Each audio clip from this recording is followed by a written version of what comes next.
Amén, amén. Vamos a abrir nuestra Biblia en el libro de Números, capítulo 1. El libro de Números, y vamos a leer desde el verso 1.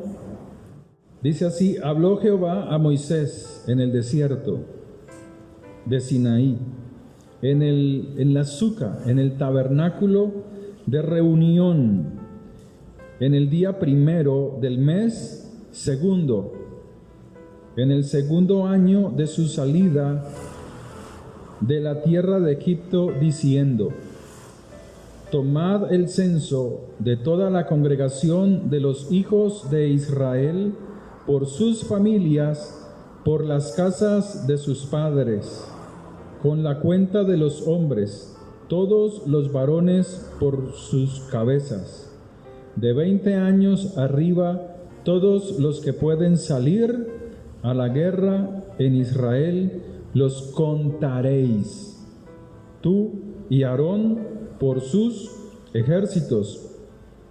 Y estará con vosotros un varón de cada tribu, cada uno jefe de la casa de sus padres. Y luego dice: estos son los nombres de los varones que estarán con vosotros de la tribu de Rubén, y comienza a narrarnos lo que al cristiano no le gusta leer, que es el libro de Levítico. ¿Sabía eso, no? El cristiano poco o nada lee el libro de Levítico. Usted ha leído en este año, vamos en el mes de junio, ¿ha leído el libro de Levítico? ¿Qué dice en el capítulo 4? ¿De qué habla? ¿O en el capítulo 23? Bueno, eso solamente es como un ejemplo de la poca importancia que le damos a un libro como Números o como el libro de Levítico. Pero aquí en el libro de Números nos dice la palabra de Dios que Dios le habló a Moisés en el desierto. Y este libro de Números, en el hebreo, su nombre es en el desierto, no es Números, porque fue en el desierto donde Dios le habló a Moisés. Pero ¿por qué se da para nosotros el nombre de Números?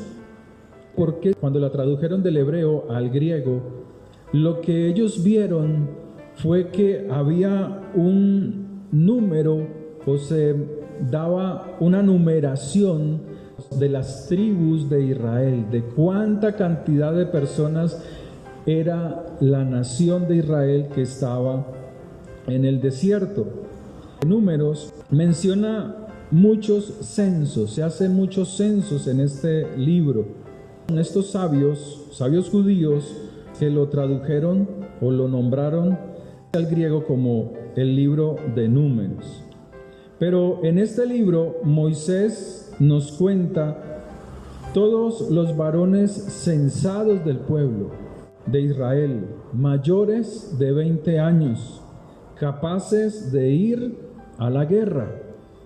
Dice la Escritura que fueron contados por miles, por contingentes. Su número era muy grande, y eso permitía saber cuánto era la población de Israel para ese entonces. Y usted encuentra el número de la cantidad de personas que había cuando el pueblo de Israel salió de Egipto. El mandato que Dios le da a Moisés fue: cuenta, haz el censo de toda la congregación de los hijos de Israel, por sus tribus, por sus casas paternas, todo hombre cabeza, haced el censo de toda la casa de Israel. Ahora la pregunta es: ¿para qué Dios necesitaba hacer un censo? ¿O acaso Dios necesitaba saber cuántos eran los israelitas que salieron de Egipto? ¿Dios necesitaba saber eso? Por supuesto que no. Dios lo sabe de antemano cuánto es el pueblo que sale de Egipto, cuántos son sus hombres. Entonces, ¿para qué Dios manda a Moisés a hacer un censo? ¿Cuál sería la respuesta que usted podría tener a esta pregunta? Si leemos con atención todo el libro de Números, nos damos cuenta que el censo era para mostrar a Israel cuán amado es su pueblo para Dios, cuán amados eran por vuestro Padre, como dice el Señor, que está en los cielos. Cuando usted tiene dinero, usted lo cuenta con un cierto sentido, muestra cuánto aprecias el dinero que estás ahorrando y tú llevas la cuenta y sabes cuánto estás consignando, cuánto estás guardando, si echas dinero en la alcancía, tú estás contando, estás llevando la cuenta. Cuando usted ahorra dinero, usted dice, tengo esto en el banco y ahora le echo esto, o tengo este dinero en la alcancía o en la billetera y estoy ahorrando. Tienes un aprecio.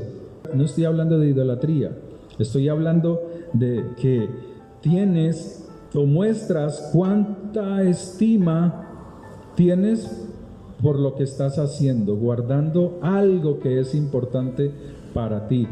Estás mostrando cuán interesado estás en eso que estás guardando, contando.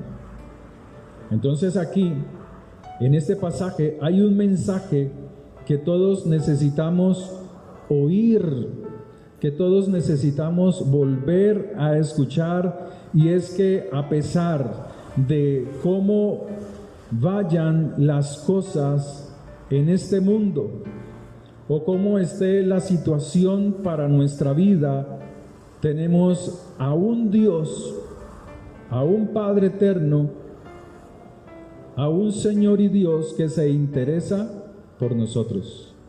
Eso es lo importante de este pequeño pasaje, que hay un Padre que nos muestra su amor cada día, que nos muestra su misericordia cada día, cuando nosotros tenemos vida, cuando nosotros podemos disfrutar, o aún en medio de las dificultades, aún en medio del enojo, tenemos la misericordia de Dios. Aún en medio de esas circunstancias que no entendemos o que enfrentamos, tenemos el amor de Dios. Este pasaje nos muestra que antes de llegar a la tierra prometida, era necesario que este pueblo pasara por un periodo de purificación en el desierto. Era necesario que al salir de Egipto, de la esclavitud, era necesario pasar por el desierto. Necesitaban ser purificados. El Señor nos lo enseña, que antes de la resurrección, Él estaba en el huerto de Getsemaní, orando, pidiendo a Dios, si es posible, pasa de mí esta copa. Antes de la resurrección estaba el monte Calvario, estaba el dolor, el sufrimiento, pero sabiendo, teniendo presente que Dios estaba con él, ayudándole. Este pasaje de Números muestra que antes de la conquista precede el desierto. Y es en el desierto donde el pueblo de Dios experimentó los más grandes milagros. En el desierto fue donde tuvieron el maná. Fue allí en el desierto donde no había nada, donde no había agua, donde había calor, donde había desesperanza. Fue allí donde Dios envió el maná. Fue en el desierto donde Dios sacó agua de la roca. Fue en el desierto donde Dios puso fuego en el frío de la noche. Fue en el desierto en donde la sombra los guardaba del calor del día. Es en el desierto, para ser purificados, para que su corazón fuese tratado por ellos, por el desierto. A veces pasamos por dificultades y no entendemos. A veces pasamos por situaciones y si entendiéramos el grande amor de Dios, aún en medio de nuestras dificultades, de que Dios está diciendo, necesito purificarte, necesito limpiarte, que aún en medio del desierto yo te estoy dando maná, aún en medio del desierto yo te estoy dando agua que sale de la roca, aún en medio del desierto yo te estoy cubriendo con mi presencia para que el calor, el rigor no golpee tu vida. El fuego, el agua y el desierto fueron los más grandes desafíos por los cuales Israel tuvo que pasar. Y antes de recibir la palabra, lo que en el hebreo se llama la ley de Dios, pasaron por el fuego del desierto, de la dificultad. Y es en el desierto donde tú tienes que mantenerte firme, donde tú no puedes dudar de la existencia ni la presencia de Dios en tu vida. Verso 1 dice, y habló Jehová a Moisés en el desierto, en el Sinaí, en el tabernáculo de reunión. En el desierto aún encuentras un lugar en la presencia de Dios. Amén. Antes de recibir la palabra tuvieron que pasar por las aguas del mar. Dice la escritura que al tocar las aguas el mar se abrió. Pero fíjese, aún así no llegaban a la tierra prometida. Nosotros estamos caminando en este mundo para llegar a la tierra prometida, al reino celestial. Pasamos por dificultades, por desiertos, por problemas, y Dios muestra su amor para con nosotros. Y aún no llegamos, todavía no llegamos, pero allá vamos a llegar.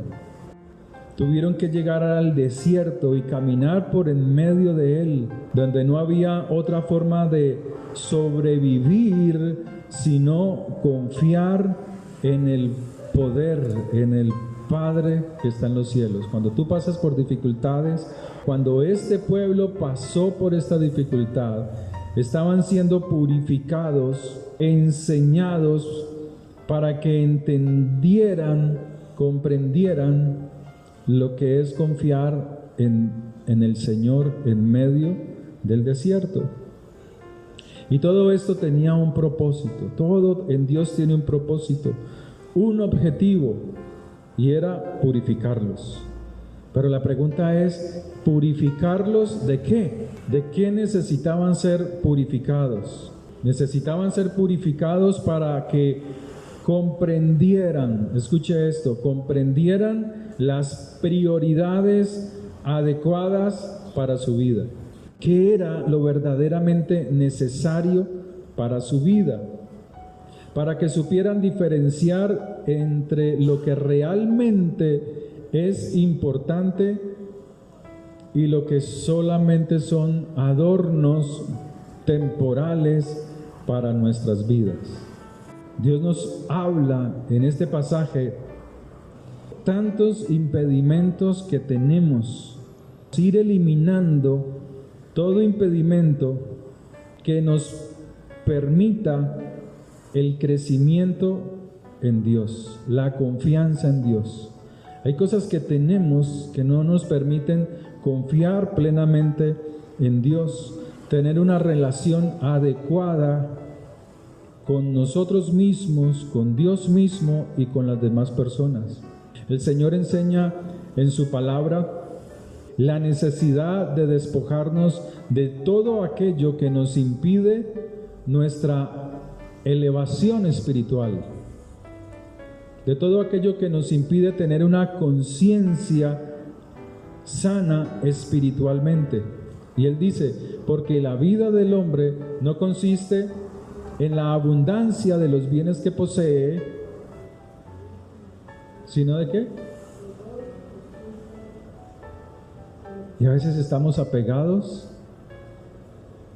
pensamos que nuestra vida depende de las cosas materiales. Pensamos que nuestra alegría depende de algo material, cuando nuestra vida, nuestra felicidad depende de conocer al Señor, de conocer su sabiduría, sus palabras. Es lo más grande que hay.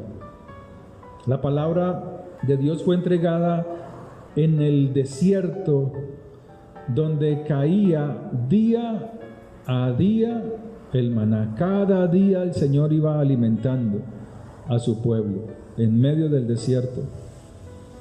Y Dios nos habla de que debemos enfocarnos en lo que es el propósito de nuestra vida, que no nos dejemos desviar de las muchas distracciones. ¿Qué cosas lo distraen a usted mientras está caminando por este mundo para que tenga una relación con Dios? ¿Qué cosas lo distraen?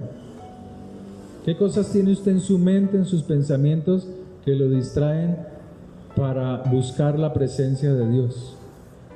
Para romper ese yugo de oraciones cortas, simples, adormecedoras de tu mente, de tus pensamientos. ¿Qué cosas tiene usted que dejar, abandonar, para que puedas entrar y disfrutar de la presencia del Señor? ¿Cuál es el enfoque de nuestra vida? ¿Qué cosas tenemos nosotros por importantes? ¿Qué estás persiguiendo? ¿Estás viviendo, pero estás detrás de qué? ¿Cuál es tu propósito? Cuando hemos oído que en Dios están todas las cosas, pero pareciera que no lo estamos viviendo, como que no estamos confiando en Él. Muchos están buscando es algo que satisfaga su necesidad de la mente, de sus pensamientos, las cosas materiales, emocionales. Se levantó hoy, ¿por qué? Para buscar a Dios, para adorar a Dios, listo, hoy porque es domingo, pero mañana, ¿qué es lo que lo motiva a usted a levantarse? ¿El trabajo? No, ni eso, porque a veces lo que está es allí, la responsabilidad, o saber que tienes a alguien que te está esperando en el trabajo y que si no llegas te pueden sancionar. ¿Cuál es el propósito de tu vida? ¿Cuál es la razón principal cuando tú te levantas cada mañana a hacer lo que tú haces? ¿Cuál es la razón? Buscar a Dios primeramente. Fíjese, estos versículos nos muestran que así como Dios contó a su pueblo Israel, aunque Él no necesitaba contar a su pueblo, Dios nos muestra en estos pasajes que Él también nos ha contado a nosotros. Él también nos cuenta dentro de su pueblo y nos muestra que tiene un grande amor por cada uno de nosotros, tiene un grande amor por usted. Dios tiene grande amor por su vida. Este pasaje nos muestra cuán amor Dios tiene por nosotros, que nosotros formamos parte de la redención que Dios tiene para el mundo, para nosotros, sin importar las circunstancias. Nosotros somos parte del corazón de Dios. Somos parte del corazón de Dios. Somos parte del pensamiento de Dios. En Mateo 10, verso 30, el Señor dice aquellas palabras: pues aún vuestros cabellos están todos contados. ¿Necesita contarlos? No, nos está mostrando es cuánto nos ama, cuánto amor tiene por nosotros, tanto que Él dice: así que no temáis, más valéis vosotros que muchos pajarillos. Él cuidará de nosotros, Él cuidará de ti. El Salmo 91, verso 4 dice: con sus plumas te cubrirá, y debajo de sus alas estarás seguro. Escudo y adarga es su bondad. Con sus vestiduras nos cubrirá. Y con su, mirándolo en el hebreo, ¿no? y con su manto de oración, su talid, estaremos debajo de Él. Él estará cuidándonos. Él será nuestro escudo y adarga es su verdad, su palabra se cumplirá en nosotros. Pero hay algo importante que nos dice la Escritura en este libro de Números, o en este libro llamado En el Desierto, en la traducción hebrea. No debemos engañarnos, porque si le damos la espalda a Dios, si tú te la pasas violando sus mandamientos, de los cuales cada uno de nosotros somos responsables ante Dios de nuestras acciones, no podemos pretender que su protección va a permanecer con nosotros para siempre. Debemos de ser cuidadosos, de guardar sus mandamientos, de instruirnos en sus mandamientos. Dios, como dice la Escritura, Él no tiene hijos consentidos. Él no tiene hijos consentidos porque se contradiría a Él mismo cuando escrito está que el hijo consentido será luego vergüenza de sus padres. Entonces Dios nos llama a no transgredir la santidad de Dios, para luego ir a buscar el favor de Dios. Muchos son así. El drogadicto, el que está metido en las drogas, dice: mi papito Dios, mi Diosito lindo que me cuida. Él cree que Dios lo tiene como consentido cuando él está violando mandamientos. Él cree que porque fue salvado de la muerte en algún momento, él es el consentido de Dios, hablando del drogadicto, que no quiere cambiar, pero lo único que está haciendo es burlándose, dándole la espalda a Dios, hasta que se llega el momento de ser juzgado, de recibir su merecido, porque no cumple los mandamientos de Dios.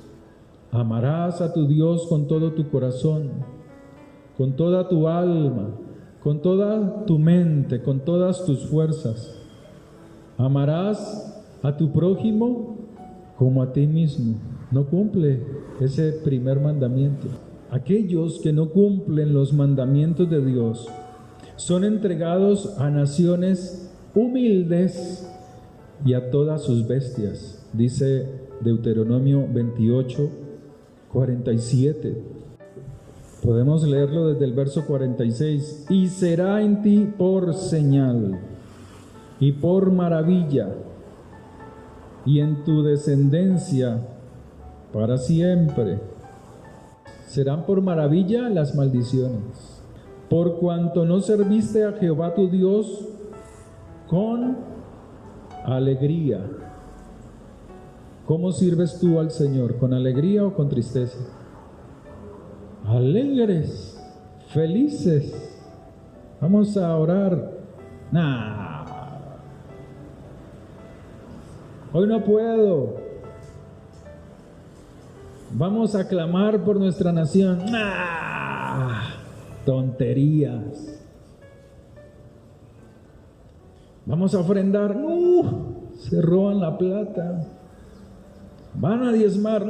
Eso me duele. El hermano me preguntaba: pastor, ¿y esta obra cómo se sostiene? El hermano Jesús, ¿cómo se sostiene esta obra? Y yo le digo: hermano, por los diezmos que no dan, y por aquellos que fielmente, así sea muy pequeño, lo hacen con amor. Se sostiene la obra. Aquellos que no entienden cómo es servir a Dios con alegría, sufren las consecuencias. Usted sabía que ofrendar, diezmar, según la Escritura, según Deuteronomio, alarga la vida, porque Dios tiene en cuenta a ese, porque dice: ese es mi instrumento para bendecir la obra en la tierra. Él es un brazo extendido de mi presencia para bendecir a otros. Lo dice la Escritura, lo dice la Biblia.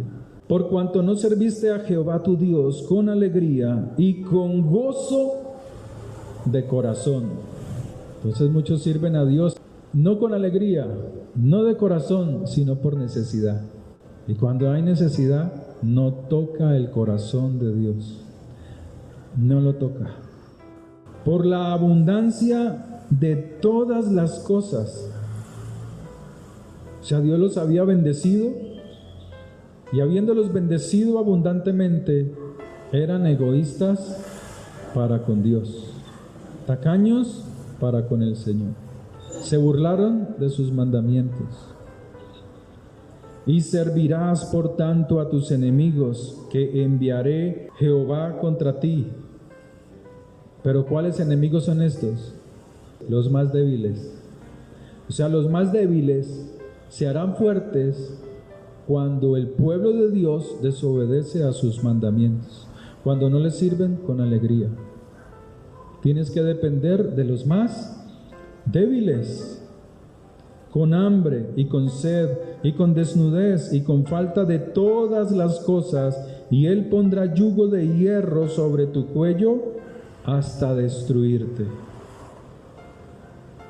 Jehová traerá contra ti una nación de lejos, del extremo de la tierra, que vuele como águila, nación cuya lengua no entendisteis. ¿No ha visto que hay gente que viaja para buscar dinero en otros países? Para buscar la abundancia en otros países. Vámonos para acá, vámonos para esta nación. ¿Qué importa que no hablemos el idioma? ¡Ay, angustia! ¿Qué aflicción es no saber el idioma del país donde viajan? Más cuando se quedan residentes o cuando buscan permanecer en esa nación. Cosa dura, es difícil. Cada quien recibe, dice la Escritura, lo que se merece. Es mejor aceptar el amor de Dios. Es mejor aceptar el favor de Dios. En el desierto, Dios les estaba mostrando a ellos cuál era la verdadera necesidad, qué era lo que realmente es más importante para ellos.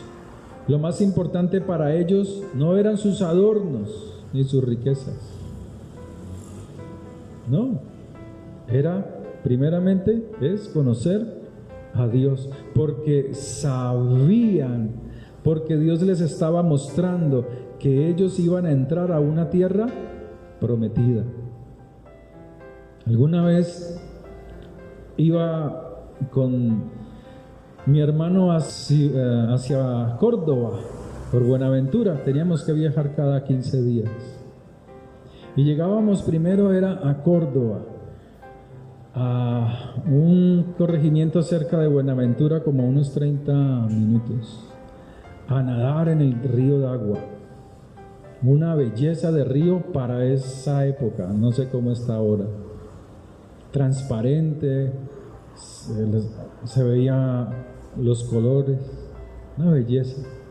Antes de las excavaciones, todo eso del oro y todas esas cosas, no estaban contaminados.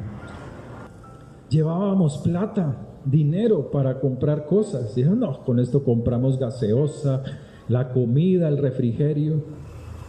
Pero cuando llegamos a ese caserío, no había ni baño, hermanos. Eran las casas limpias.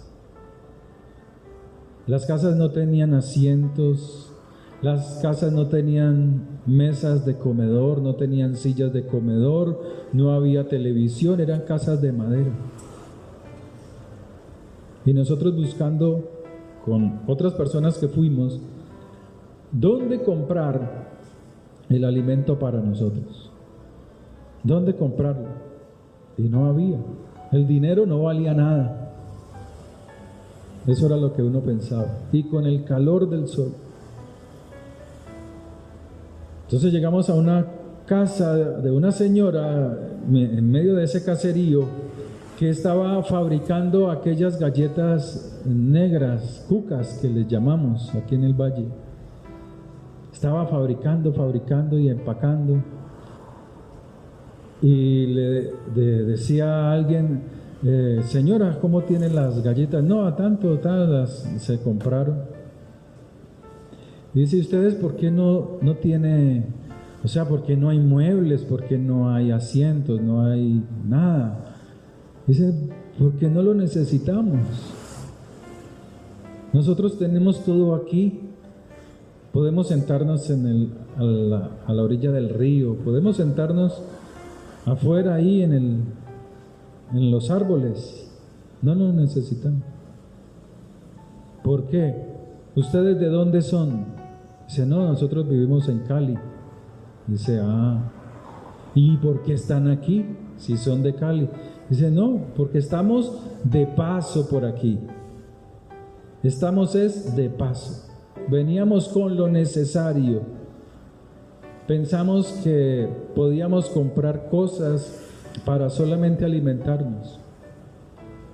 Estamos de paso. A veces nos llenamos en este mundo de muchas cosas sabiendo que solamente estamos de paso.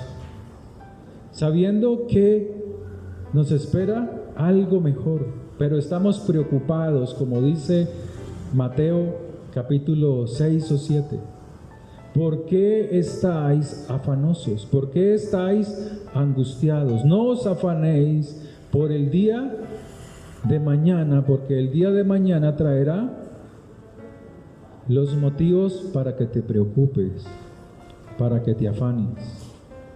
El propósito de que este pueblo pasara por el desierto era ser purificados. Era que Dios quería mostrarle a ellos la verdadera necesidad, la verdadera prioridad para sus vidas. Y a veces le damos prioridad a cosas que no hacen parte de nuestra vida, sino que son aquellas partes cosméticas que nos embellecen o nos ponen adornos en nosotros. Debemos aceptar el amor de Dios. Oremos. Padre, que esta palabra traiga luz a nuestros corazones, que esta palabra traiga poder a nuestras vidas. Padre, trae en tu tiempo respiro, paz, gozo para nuestras almas, para nuestras vidas. Trae, oh Dios del cielo, esperanza. Trae, oh Dios del cielo, todo el favor tuyo a nosotros, a nuestras familias, a nuestros hijos. Que la bendición tuya sea sobre tu pueblo, Señor, en el poder de la sangre de Jesús. Te damos las gracias.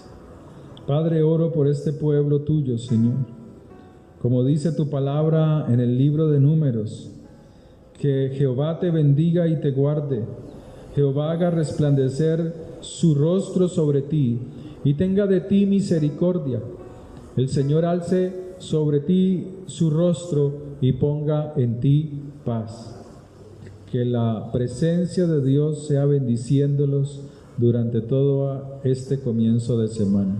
Padre, oramos por las ofrendas, oramos por los diezmos. Te doy gracias, Señor, porque tú eres el que sostienes esta obra con tu poder y con tu misericordia. Padre, gracias.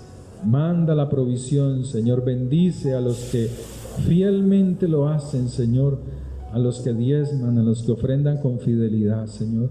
A los que te sirven con alegría, a los que te sirven, como dice Deuteronomio 28, te sirven con alegría y gozosos.